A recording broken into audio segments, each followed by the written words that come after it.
ऋषभ के भाई अस्पताल में भर्ती हैं। ऑपरेशन के लिए उन्हें 1.5 लाख रुपए चाहिए। फिलहाल पैसों का दूसरा कोई इंतजाम ना होने की वजह से ऋषभ म्यूचुअल फंड में अपने SIP इन्वेस्टमेंट को तोड़ने की सोच रहे हैं। ऐसी स्थिति में अचानक पैसों की जरूरत पड़ने पर किसी भी व्यक्ति के पास 2 ऑप्शन होते हैं। पहला ये कि जितने पैसों की जरूरत है उतने म्यूचुअल फंड से रिडीम कर लें। दूसरा ये कि फाइनेंशियल प्लानर शॉर्ट टर्म के लिए लोन अगेंस्ट म्यूचुअल फंड्स की सलाह देते हैं।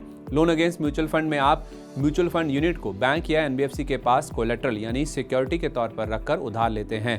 गिरवी रखी गई यूनिट पर लीन यानी एक तरह का करार तैयार होता है। इसके तहत लोन चुकाने तक आप गिरवी यूनिट को ना बेच पाएंगे और ना ही ट्रांसफर कर पाएंगे।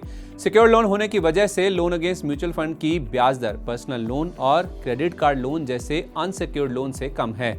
इसकी ब्याज दर आमतौर पर 8.5 से 15% तक हो सकती है। एक्सिस बैंक के लोन अगेंस्ट सिक्योरिटीज डिजिटल की ब्याज दर 9.99%, जबकि लोन अगेंस्ट सिक्योरिटीज फिजिकल की ब्याज दर 11.5 से 13.25% है। इसी तरह SBI loan against mutual fund के लिए 11.05% ब्याज दर चार्ज कर रहा है। लोन की रकम का निर्धारण म्यूचुअल फंड स्कीम के टाइप और लोन टू वैल्यू यानी LTV रेशो पर निर्भर करता है। इक्विटी और हाइब्रिड म्यूचुअल फंड के मामले में गिरवी रखी सिक्योरिटीज की वैल्यू का 50 से 60% तक कर्ज मिल सकता है। डेट म्यूचुअल फंड के मामले में ये 80% तक हो सकता है। आमतौर पर लोन ओवरड्राफ्ट फैसिलिटी के तौर पर दिया जाता है। ओवरड्राफ्ट लिमिट से आप जितना इस्तेमाल करेंगे उसी पर ब्याज लगेगा।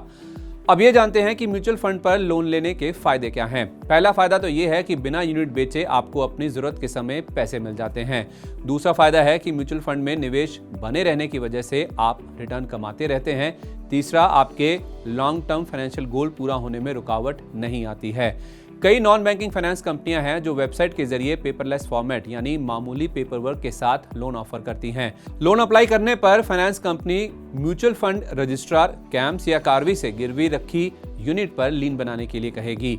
लीन तैयार होने के बाद रजिस्ट्रार निवेशक से लीन की पुष्टि करता है। कुछ प्लेटफॉर्म अप्लाई करने के दिन ही लोन देने का वादा करते हैं। हालांकि आमतौर पर इसमें 2 से 3 दिन लग सकते हैं। अब सवाल ये आता है कि आखिर ये लीन हटेगी कैसे। कर्ज लेने वाले व्यक्ति की ओर से लोन चुकाने पर बैंक या NBFC लीन हटाने के लिए फंड हाउस से अनुरोध करते हैं। लोन का पार्ट पेमेंट करने पर बैंक आंशिक रूप से लीन हटाने का भी आग्रह कर सकता है, जिसके बाद निवेशक के कुछ यूनिट्स फ्री हो जाते हैं।